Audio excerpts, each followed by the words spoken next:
আমরা যখন সমুদ্রের উপর দিয়ে কেবল কারে বা বিশাল ব্রিজে যাতায়াত করি তখন আমাদের পায়ের নিচে থাকা ওই কংক্রিটের খুঁটি বা পিলারগুলোর কথা খুব কমই ভাবি। কিন্তু আপনি কি জানেন, সমুদ্রের মাঝে এই পিলারগুলো তৈরি করা পৃথিবীর অন্যতম কঠিন এবং বিপজ্জনক কাজ। পানির উপরে আমরা যে পিলার দেখি তা আসলে বিশাল এক বরফখণ্ডের চূড়ার মতো। আসল রহস্য লুকিয়ে আছে সমুদ্রের তলদেশে। আজ আমরা দেখব বিশ্বের বৃহত্তম ট্রানজোশানিক কংক্রিট ফ্যাক্টরির ভেতরে কিভাবে এই দানবীয় পিলারগুলো ঢালাই করা হয় এবং কিভাবে প্রচণ্ড ঢেউ ও ঝড়ের মাঝে সেগুলোকে নিখুঁতভাবে বসানো হয়। ভিডিওটি শেষ পর্যন্ত দেখুন, কারণ এই ইঞ্জিনিয়ারিং বিস্ময় আপনাকে চমকে দেবে। এই পিলারগুলো কিন্তু মাটির উপরে দাঁড়িয়ে নেই, এগুলো দাঁড়িয়ে আছে গভীর সমুদ্রের উত্তাল পানির ভেতরে। প্রতিদিন হাজার হাজার বার সমুদ্রের নোনা ঢেউ এবং বছরের পর বছর শক্তিশালী ঘূর্ণিঝড় এই পিলারগুলোকে আঘাত করে। তবুও এগুলো নড়ে না কেন? কারণ সমুদ্রের উপরে আপনি যে অংশটুকু দেখছেন তার চেয়ে কয়েক গুণ বড় অংশ মাটির গভীরে গেঁথে দেওয়া হয়। এগুলো এমনভাবে ডিজাইন করা হয়েছে যা পানির নিচের প্রচণ্ড চাপ এবং নোনা পানির ক্ষয় অনায়াসেই প্রতিরোধ করতে পারে। সমুদ্রের মাঝে পিলার বসানোর সময় 1 ইঞ্চির ভুল মানেই পুরো প্রজেক্ট বাতিল। ভিডিওতে আপনারা দেখতে পাচ্ছেন ইঞ্জিনিয়াররা প্রতিটি জয়েন্টকে ডিজিটাল লেজার এবং ড্রোন দিয়ে ট্র্যাক করছেন। এখানে জয়েন্ট 40তে সামান্য বিচ্যুতি বা ডেভিয়েশন দেখা দিলেই সাথে সাথে ট্র্যাজেক্টরি অ্যাডজাস্ট করা হয়। কন্ট্রোল রুম থেকে কম্পিউটারের মাধ্যমে পিলারের প্রতিটি অংশকে একদম সেন্টারে বা মাঝখানে ফিরিয়ে আনা হয়। মানুষের চোখের চেয়েও এখানে উন্নত সেন্সরের উপর বেশি ভরসা করা হয়।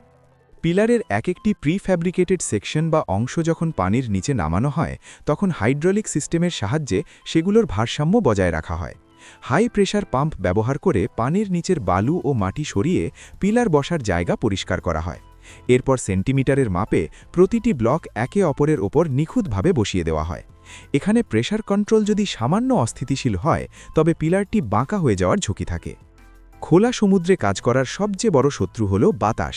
ভিডিওর মাঝপথে আপনারা দেখতে পাচ্ছেন হঠাৎ বাতাসের গতি বেড়ে যাওয়ায় কাজ কতটা কঠিন হয়ে পড়ে।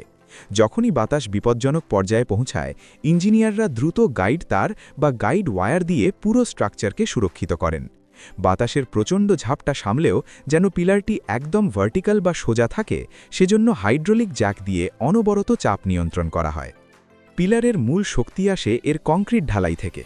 ট্রানজোশানিক এই ফ্যাক্টরিতে বিশেষ ধরনের অ্যান্টি করোশন কংক্রিট ব্যবহার করা হয় যা নোনা পানিতে নষ্ট হয় না। ঢালাইয়ের সময় বিশাল বুম পাম্প ব্যবহার করে কংক্রিটের ফ্লো নিয়ন্ত্রণ করা হয়।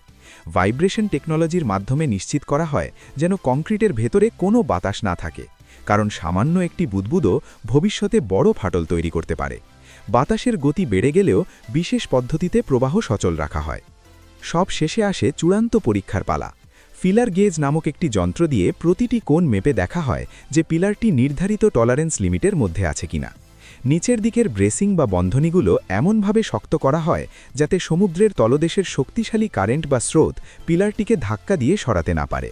প্রতিটি বোল্ট বা স্ক্রুয়ের টর্ক বা টাইটনেস বারবার চেক করা হয়। আধুনিক ইঞ্জিনিয়ারিং আজ অসাধ্যকে সাধন করছে। সমুদ্রের বুক চিরে এই বিশাল পিলারগুলো আমাদের মনে করিয়ে দেয় যে মানুষের মেধা আর প্রযুক্তির কোনো সীমা নেই। এই জটিল নির্মাণ প্রক্রিয়াটি আপনার কাছে কেমন লেগেছে? আপনি কি কখনো এমন কেবল কারে চড়েছেন যা সমুদ্রের উপর দিয়ে যায়? কমেন্টে আমাদের জানান। ভিডিওটি ভালো লাগলে বন্ধুদের সাথে শেয়ার করুন এবং এমনই সব আধুনিক ইঞ্জিনিয়ারিং ভিডিও পেতে আমাদের চ্যানেলটি সাবস্ক্রাইব করুন। দেখা হবে পরবর্তী ভিডিওতে। ধন্যবাদ।